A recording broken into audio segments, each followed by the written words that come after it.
What is up? Welcome to another edition of the NFL Fantasy Football Podcast. It's me, your man, MG Marcus Grant, alongside the Fantasy Hall of Famer Michael Fabiano. Graham Barfield, he's doing his civic duty. Ugh. He got called to jury duty. Does anybody like getting jury duty? Like, You know what? do you get that letter in the mail and you're like, oh my God, I got jury duty? I met a guy once, because this was years ago when I got picked to serve on a jury.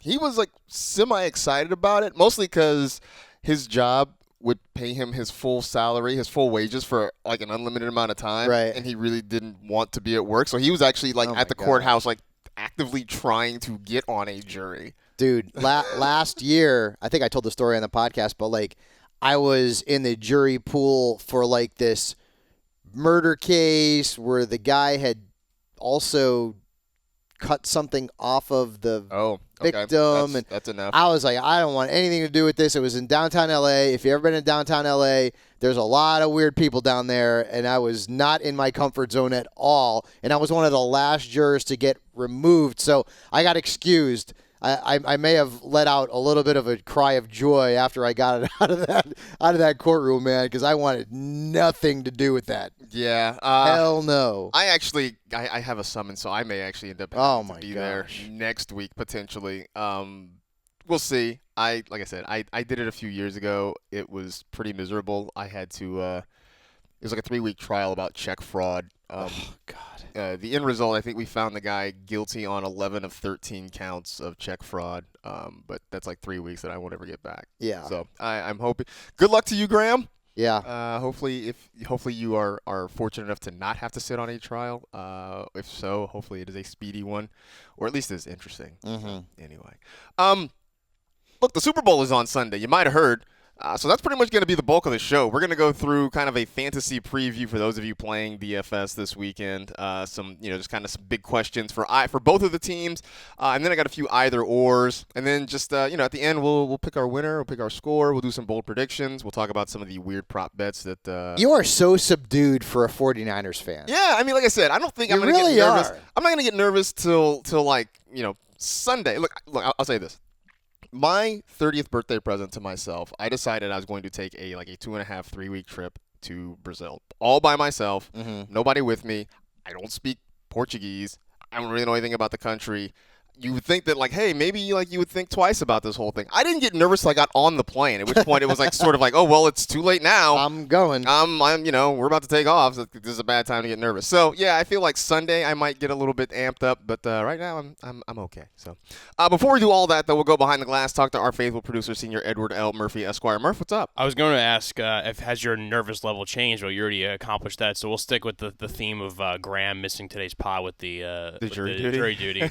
This is I'm still in a bit from Dave, but I want to hear your guys' answers. What is something in your life that's a minor inconvenience that you find the absolute worst, like a DMV trip? I was going to say, that was the first thing I thought of. DMV trips up there, but just stuff you have to do. Grocery shopping on certain, on a weekend's awful. Like the Costco over here in Dude, Marina, the worst I was place just to go. thinking about that too. That's pretty bad. DMV's the worst though. DMV's bad. I mean, car tune up at a Valvoline. I hate that. Things on a day-to-day, like emptying the dishwasher. Oh yes, right? Dishes are terrible. Emptying the dishwasher, or I don't mind actually putting the laundry in the washer and dryer. It's folding it. Yeah.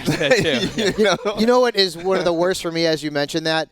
Trying to fold that stupid fitted sheet. Yep. I end up rolling the damn thing up and be like, throwing it in the closet. I'm done. I've gotten halfway decent. I suck at it. I hate it. I mean, I don't love it, but I can do it halfway decent. It drives me nuts. Packing and unpacking from a trip. Oh, the unpacking. Suitcase stays there in the room forever. Packing is fine. It's the unpacking part that sucks. You don't want to take it out. There's so many things that, as humans, we just don't want to do. What's funny, too, about the jury duty thing is that, and we've talked a lot on the show because we're as good as a TV podcast as we are fantasy, but we love, true crime and those, Netflix binge-worthy shows. Mm-hmm. But when you get called to go to a jury duty, you yourself don't want to do it. The country loves crime as a whole. When you are actually involved and are on the panel, you don't want to be part of it. By the way, did you watch the Aaron Hernandez? Of course I did. Yeah. What'd you think? I I thought it was an interesting viewpoint from the documentarian's point of view was odd. I think they definitely try to push a couple things on the viewers, but I'll just leave it at that. I'm not sure if we are in the right place here to talk about. Yeah, that's right. But, it was weird too because like. I lived in Burlington, Connecticut for a while, which is right near Bristol. So some of the shots that they had of that area, like I've driven through there like a million times. Wow. So the one positive from there though was the highlights from that Florida Gators team, and you think, wow, that entire team like went to the NFL. That team was loaded. Loaded. Yeah. That team was absolutely loaded. Yep. Man, who would have thought? All right, let's switch gears and let's do some news.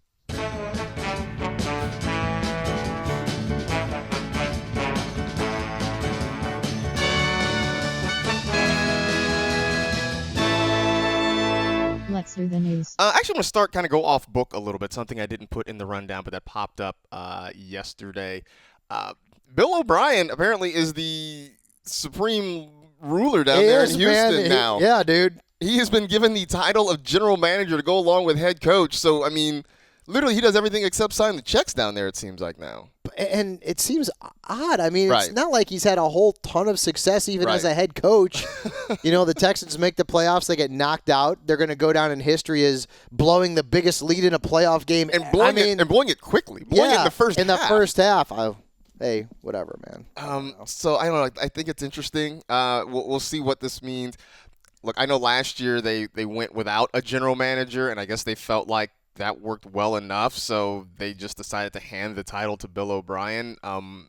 Yeah, it's strange. Yep. I know a lot of the Twitter jokes basically centered around saying that the GM and the coach will pretty much, think the same on things. They will be of one mind.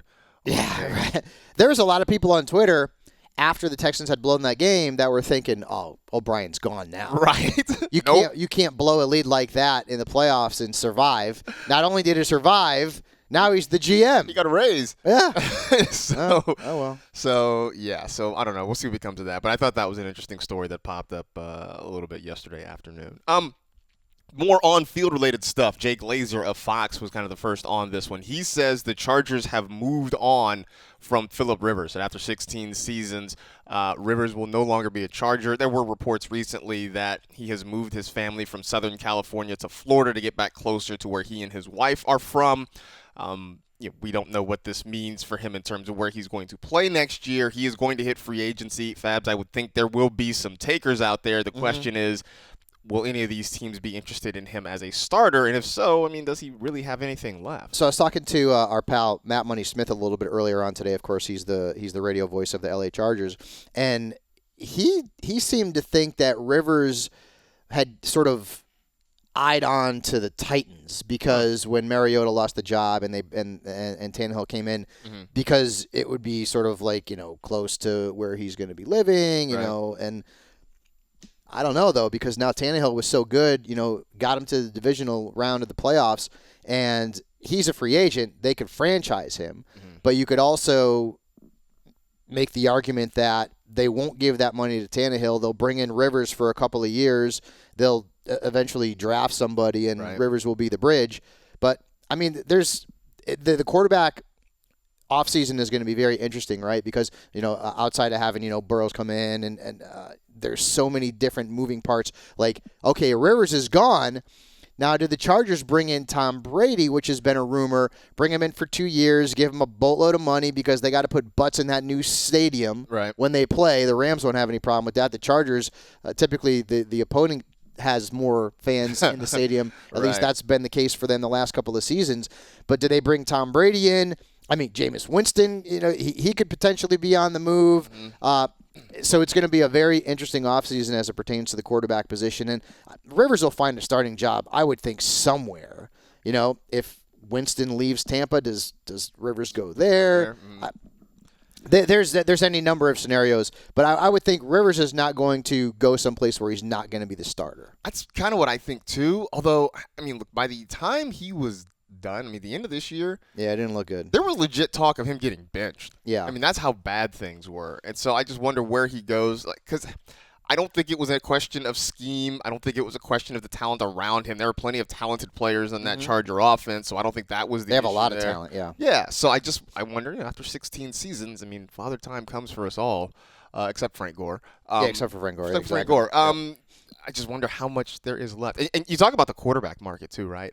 There are a lot of older guys out there. I mean, there are. Breeze is technically a free agent. He's staying in New Orleans. He probably or he's retiring. Yeah. Right. But he's going to be a free agent. Tom Brady, obviously, we know he's going to be a free agent. Who knows what he does? Rivers, and then there are just guys that are question marks between Jameis Winston. I mean, Mariota is a free agent. Teddy Bridgewater is a free agent. Case Keenum. I mean, they're just. I feel like there are no sure things on the quarterback free agent market. It would be really weird to see Brady in another uniform. For me, it would be like Emmitt Smith going to the Cardinals. I was like, what the Emmitt Smith that was Cardinals? Weird. Yeah, that's just so strange. That was weird. But I think it's going to end up coming down to dead presidents, because if the Patriots decide, well, we're not giving Brady, a big 2-year deal, and the Chargers decide, well, we need to put fans in the seats. Right. We'll give him 2 years and 60 or 70. I don't know. I mean, we'll see.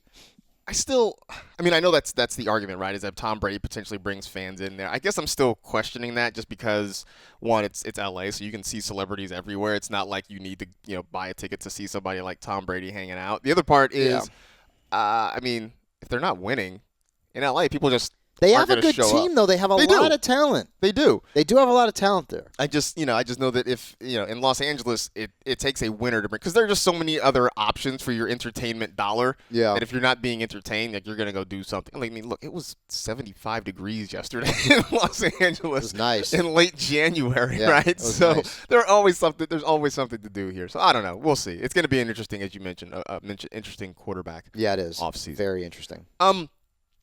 The Chiefs obviously are playing in the Super Bowl on Sunday, and as part of what they call opening night now, what we used to know as media day, I guess, LeSean McCoy says he has no plans to retire yet. Now, I went back and looked in the 2 playoff games that the Chiefs have played this year. I think he's played 1 snap. I don't think he has any touches. They have gone all in on Damian Williams again, right? Which they did at the end of last season, partially due to injuries, but they are all in on Damian Williams here at the end of this season, and he will be their featured back. And I don't know if McCoy's going to end up any place that is going to allow him a chance to be fantasy relevant, but right. I mean, we've seen the wheels come off. I think it's what we see more often than not. I mean, there are plenty of guys who retire at the end of every season, but there are just as many, if not more, guys where the league sort of retires you. Right. Right. Where at some point the phone just stops ringing and teams aren't interested in you. Des Bryant. Right. Or at least if they are interested in you, it is, in a very limited backup role. And, I'm curious to see if that's something he will take, because obviously this year, he really didn't get a lot of work in Kansas City. And as you mentioned, he has been an afterthought so far in the postseason. And I just don't know that at any point anybody's going to spend any kind of significant money to bring him in. And certainly I don't see any team giving him a significant role in their offense. So, I guess if he's willing to come back somewhere and play a backup role, then I guess he still plays. But otherwise, I just don't know. Yeah.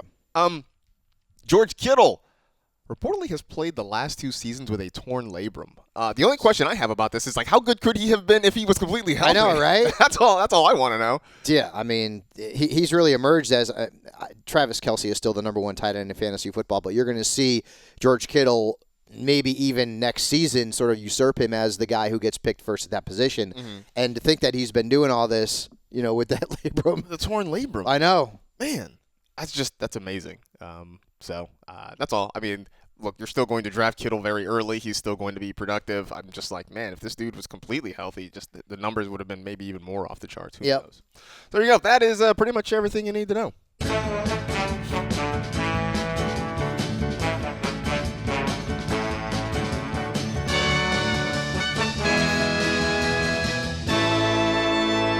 That was the news. So you might have heard there's a football game on Sunday. Big one. They're playing down in Miami. The Joe Montana Bowl. I prefer to call it the Steve Bono Bowl. Oh, come on. Maybe the Elvis Gerback Bowl. We'll see. I don't know if you saw last week Joe Montana basically saying, my team's going to win. Exactly. I guarantee. But see, when I hear Joe say my team, you think the 49ers. You think the 49ers. Right. I mean, that is where he became famous. That's the team he's more identified with. But, it was funny. It was sort of like, before the national championship game, everybody's saying, yeah, the Tigers are going to win the national championship. Right. Right. Sort of same thing. Anyway, a few of the big questions for both the 49ers and the Chiefs, and then a few little either-or things that may happen, that we think might happen in the game. The first one, starting on the 49ers side, will Jimmy Garoppolo have to do things this week? I mean, he got away with 8 pass attempts last week, and it was fine. I mean, the Niners rolled. They stomped out the Packers, and he didn't have to do much. I would think that he's going to have to do something this week. Well, as a 49ers fan, you kind of hope he doesn't, right? Yes, because what do the Niners want to do?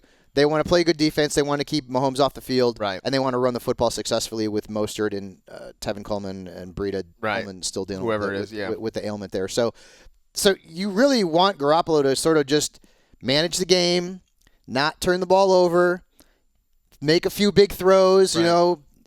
He's obviously going to be targeting George Kittle, obviously, quite a bit. Maybe a big play or two to Debo. We'll see what happens. But I feel like 49ers fans would sort of prefer that Garoppolo isn't put in a position where he needs to throw the ball 50 times because that's probably not going to end well. Yeah, if he's got to throw it that many times, something really went wrong. Yeah. I will say that for, just talking to friends and other people who are 49er fans, I think there is still a level of confidence that he can still be a part of the game and not have it necessarily be a disaster. And I think people point to that game in New Orleans, right, where he threw for 350 basically and had 4 touchdowns. Mm-hmm. I mean, there was a big game he had against the Cardinals. I think it was the Thursday night game against Arizona. That was, I think, the game where Kenyon Drake announced his presence to the world. Yeah. But, Garoppolo had over 400 yards and the Niners won. So it is possible. Now, I think all Niner fans would prefer that he doesn't target opposing linebackers occasionally. Yeah, exactly. He sometimes has a problem with that. But I think, look, their game plan is obviously to run the football, but I don't think people would panic if he has to throw the ball 20 to 25 times. I think that's right. Yeah, I mean, you get up into the 30s, and then you start worrying, oh boy, right. trying to come back and eliminate a deficit. If it may not be the best scenario for Garoppolo and the 49ers. Yeah, I mean, I think if it turns into Garoppolo v. Mahomes, then maybe there's a problem. Right. Yeah. So you sort of touched on it. I mean, Tevin Coleman, his status for the Super Bowl is still up in the air as he's dealing with a dislocated shoulder. I mean, we know what Raheem Mostert can do. We've seen it, we saw it in the NFC Championship game.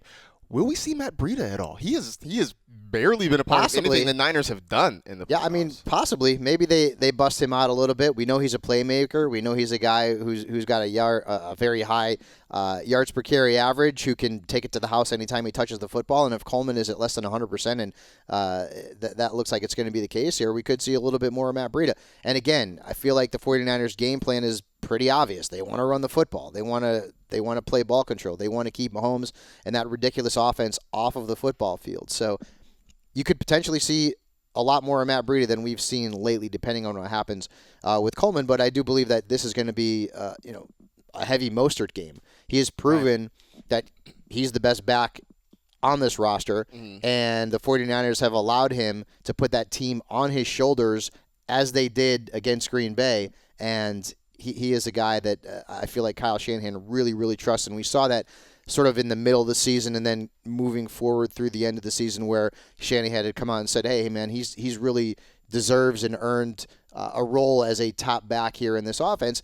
And Kyle Shanahan's offenses, one thing that we've always seen with those offenses, the running game is always successful. We've seen guys come out and put up great numbers that might not be the biggest names in fantasy football or in the NFL, and Mostert is certainly following suit.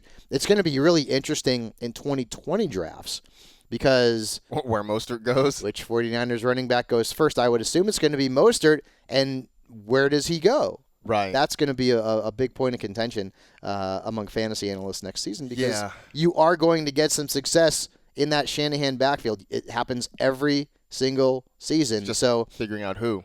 As an aside, remember Jerick McKinnon? I do.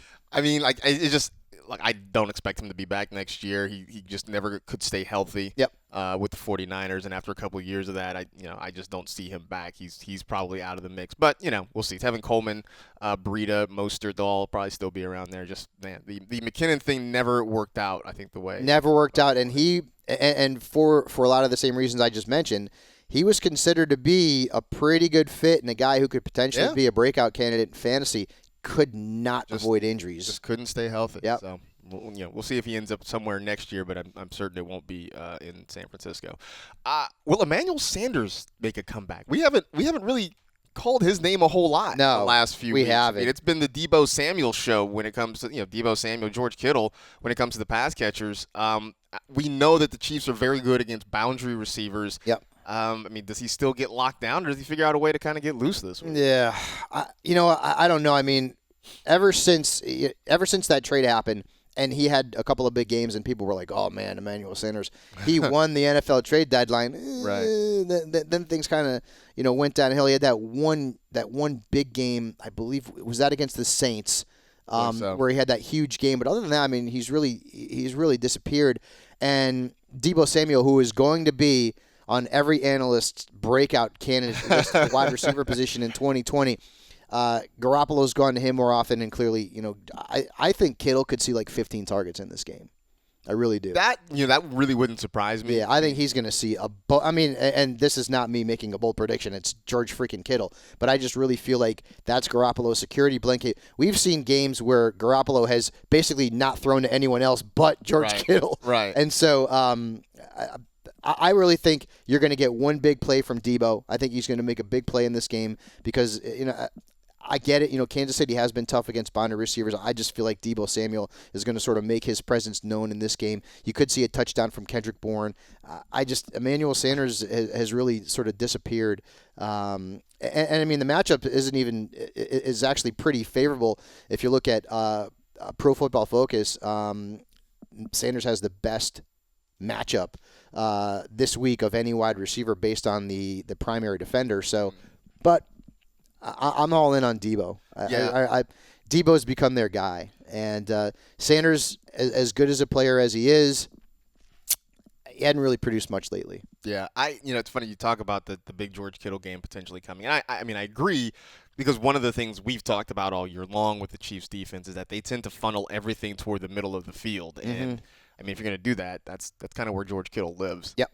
So if you do that, then I think he is prone for a really big day. On the Chiefs side, Damian Williams against the Niners run defense. Who you got? I got the nine. We're going to make our predictions later. Yeah. But I will say this, that defense wins championships. Let's put it that way. Damian Williams, they're going to have to utilize him as a pass catcher out of the backfield, which they obviously have had a lot of success doing. He's a guy who is a pretty good pass catcher. We've seen that over the last couple of seasons, even dating back to his time with the Dolphins. I don't know that he's going to have a lot of success on the ground, but they will try to get him open in space, making some plays as a pass catcher. But I don't really know that the Chiefs are going to have a lot of success on the ground in this game. Yeah, I mean, you wouldn't think so. And look, what we've seen in the playoffs is that they haven't necessarily tried to have a lot of success. I mean, they haven't. Well, part of it is that they've fallen behind, so they've kind of had to throw the football. Yep. But they just have not run the football a lot when they've done it. They've done it well enough to kind of keep the opposing defense off their game. But I would think that this is not going to be an easy task for them. We talk about Emmanuel Sanders sort of disappearing a little bit. Tyreek Hill's had better numbers, but he hasn't had Tyreek Hill type numbers.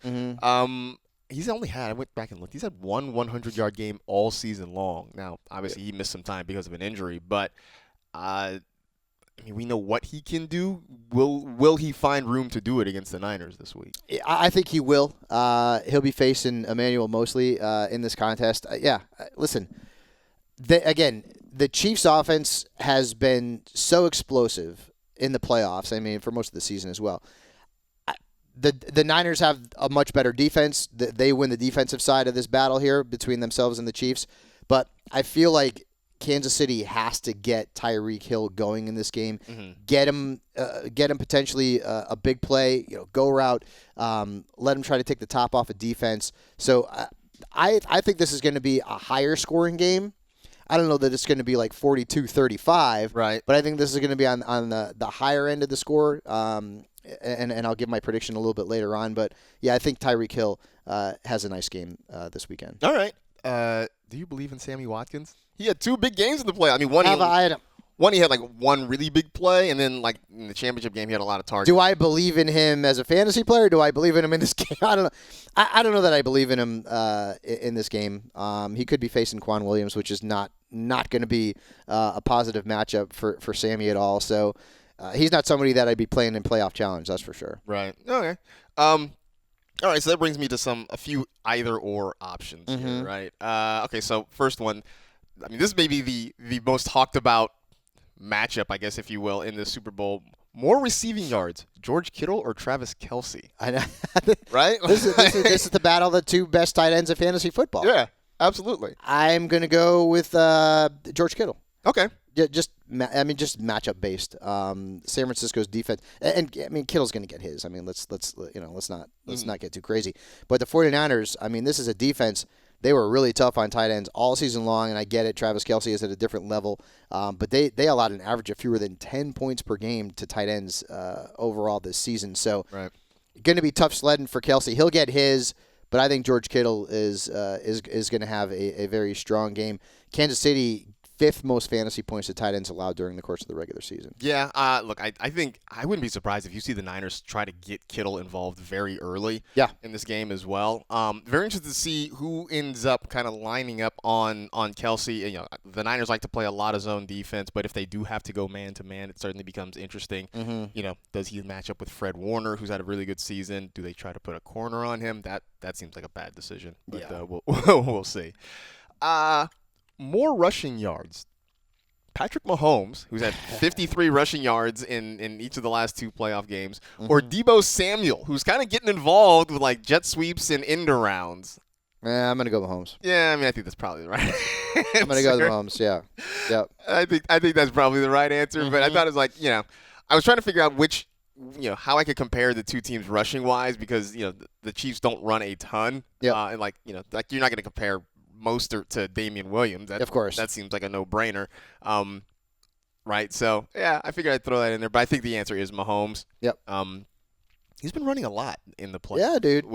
Yeah, I mean, hell, he had that scramble that he had for that touchdown was insane. That's going to go down in the history of NFL postseason as one of the greatest. That was insane. Yeah. So, you know, look, if this is the future for Patrick Mahomes as a running quarterback, then suddenly, man, like Lamar Jackson is going to be the QB1 drafted next year. Yeah. But you know, hey man, Mahomes should be fantastic. Not that he won't be already, but if he's running, man, that'll be great. Bigger number, 49er sacks or Patrick Mahomes touchdown passes? That's a good one. That is a good one. I'm going to say Mahomes touchdown passes. Yeah, I would think so too. Again, if Mahomes is scrambling a little bit more, then I think that makes him a little bit harder to sack. But, you know, you can imagine Nick Bosa and those guys are going to come after him. You know, they want to try to disrupt him as much as possible, not make it easy for him to stand in the pocket and throw the football. So I think they might get him a couple of times, but I could see Mahomes. Look, I could see a couple of 49er sacks, 3 Mahomes touchdown passes. Right. That's what I'm thinking. I'm thinking Mahomes is right around 3 for TD passes this weekend. And I think that's possible. More touchdowns. Raheem Mostert or Damian Williams? Because Williams isn't getting a ton of yards, but he keeps finding his way into the end zone. Yeah, I'm going to go with Mostert here, and you know I get it.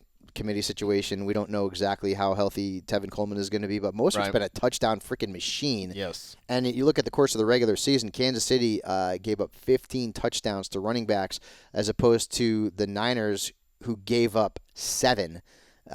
Tough team to face if you're a running back, and Mostert has certainly got the advantage when it comes to the matchup because Kansas City has not been great against running backs all season long. Yeah, I think that's kind of an interesting point to the Super Bowl, though, right? That the thing that the Niners do well and want to do a lot is something that the Chiefs have had a tough time stopping. They have not been. I mean, look, fantasy-wise, we were sort of targeting the Chiefs' defense when it came to running backs for a while, and so look, I know that they stopped Derrick Henry, but they also were like primed to stop Derrick Henry. Yeah. That was job number 1 for Kansas City. The Niners, I think, are a little more diversified offensively, and so that might make things a little bit. The only team in the league during the regular season that gave up more scrimmage yards to running backs per game was the Redskins. Kansas City's 2. Wow. Okay. So that could be really interesting there. So. Yeah. There you go. That was a few, I think, sort of interesting ones. I know there are going to be a lot of other things to watch. Yep. I'm sure if you've been watching Super Bowl coverage on NFL Network, of course, all week long, that they've had plenty. I saw at one point they were like talking about kickers because I guess Harrison Butker has never kicked in Miami or something. Oh, really? I mean, I don't really know what that means. I don't either. but that was a thing that I saw earlier in the week. I guess okay, sure. He'll get to practice before the game, so I guess that's fine. Yep. All right. Just a few kind of last looks. Obviously, one of the big things are some of the weirder prop bets for entertainment purposes only, of course. Of course. Of course. So I was just kind of scrolling through some of the interesting ones. Maybe my favorite one that I found is will the broadcast show the video of Andy Reid as a 13-year-old doing the punt pass? That's a good one. You can get odds on that one. Because that, to me, I always just love pulling that up, where he's like a 13-year-old giant standing next to some tiny child. Yeah, exactly. I don't know. I mean, I'm going to go with no, that they won't show it. But I guess there's always a possibility. There's always a possibility, exactly, because it's funny, and people like seeing that kind of stuff. So I've seen a bunch of them, too. Like, they have the length of the national anthem. It opened at 1:55. Now it's at 2 minutes. Okay. Total commercials aired. Opened at 96.5, and now it's 92.5. Who will air the first commercial? Will it be Trump or will it be Bloomberg? Oh. That's also another prop bet out there. Obviously, who's going to be the MVP? Raheem Mostert opened at plus 1,200, and now he's at plus 700. There's a bunch of them. I mean, I've seen. Will there be a power outage? Because the last time the Niners were in the Super Bowl, the power went out in the Superdome. Yep. Will Kyle Shanahan blow a 28-3 lead? Oh gosh. Which I'm sure Falcons fans really. Yeah. They don't really want to think about. And then they have which Shakira song will be the first sung during the halftime show. Which Jennifer Lopez songs will be sung during the halftime show. Okay. I've seen if a fan runs out onto the field, who will make the first tackle? Will it be security, a player, a team staff member, or potentially another fan? Which if a fan makes a tackle, well then that's right. That would be a little right. That would be a little strange. Yeah. Will there be a double doink on a field goal? They have that too? Yeah. Oh my gosh. Will there be a double doink on a field goal? People. I mean, geez. There are always stuff like that kind of cross over to sports because there will be like NBA games or NHL games on. Right. Yeah. Will there, will Jimmy Garoppolo or will Patrick Mahomes have more pass attempts than I think, will Russell Westbrook have shots or something like that? Yeah. Stuff like that. So, that's, I don't know. They're always fun. But I've never done any of those. I mean, I'm not a betting man, but I've never done any of that kind of stuff. But I just kind of like scrolling through them to see like what the interesting ones are that are out there this year. Yeah, there's always some interesting ones. I remember a couple of years ago, it was like, what will be the bigger total Tiger Woods' final round score or the combined score of the game? I think there is a Tiger Woods related. I've seen those as well. So yeah, I think there's one Tiger Woods related this weekend as well. I can't remember what it is off the top of my head, but I'm pretty sure there's one floating around out there. I mean, look, they're all over. At this point, if you can think of it, if you can dream it, there's probably somebody in this country who's willing to. Is there a more wagered on sporting event? I doubt it. Right? You would think, I would doubt it. You would probably think this is the big one. Not that the NFL really wants that, but I mean, look.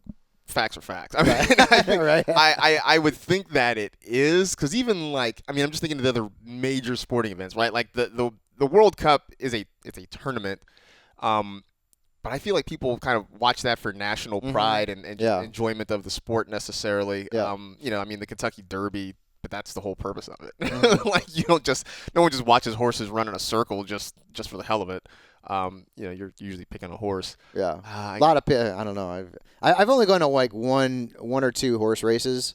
I went to the Derby a few years ago. Did you? Oh, that's right. That's right. It's fun. But that's a big event. It's a huge event, and it was like me and some childhood lifelong friends. We met up and we went, and it was It was a blast. I would do it again. I would recommend it, even if you're not a horse racing person, just for the spectacle of the whole thing.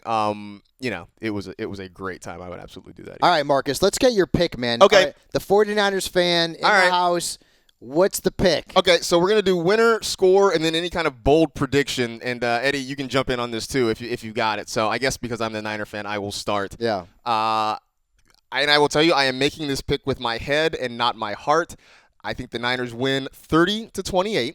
And my bold prediction is that the Chiefs will be going for a potential game-winning drive. It will end on a Richard Sherman interception, and then afterwards, after the game, he will go on Twitter and he will tweet at Darrelle Revis, who took a shot at him last week or 2 weeks ago on Twitter during the NFC Championship game. So that's my bold prediction. All right, well, I'm going 49ers 28, Chiefs 24. Okay. So decently high-scoring game. I mean, Yeah. it's not you've got a few more points going on there. And my bold prediction is that the MVP is going to be Raheem Mostert. Wow. Okay. All right. I said the Chiefs in the beginning of the playoffs were going to win this game, but every single day leading up to the game on Sunday, all I've been hearing is about defense wins. Defense.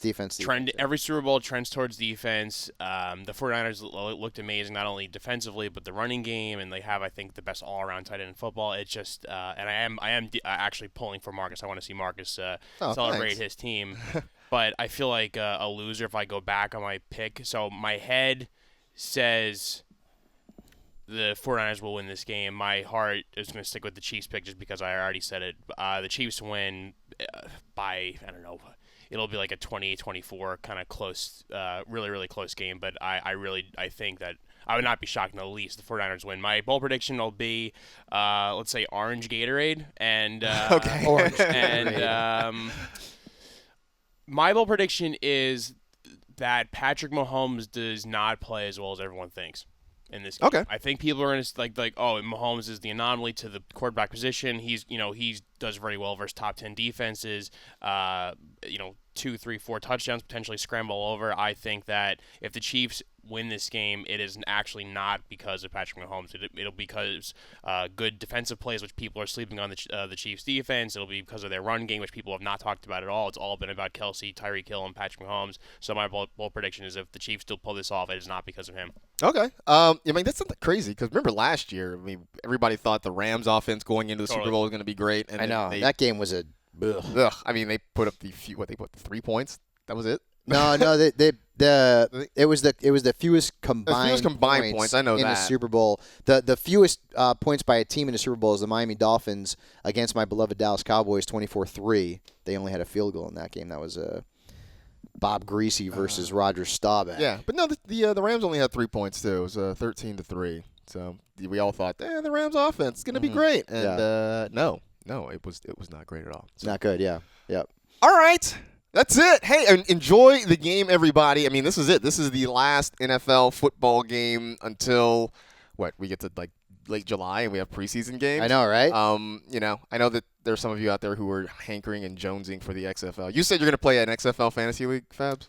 Yeah, why not? All right. I mean, you played an AAF league, so why not? And I won that league too, damn it. So, how does that work, though? I know who was on that roster. Didn't finish, how did that work? No, So, our pal Todd Mossberg, we basically decided that there was going to be a 3-way winner, which didn't make any sense because I was tied with 2 other teams for the best record, but I had the most points of all those teams, so I win, right? But Mossy wouldn't give me the satisfaction of taking home the title. So yeah, I mean, why not?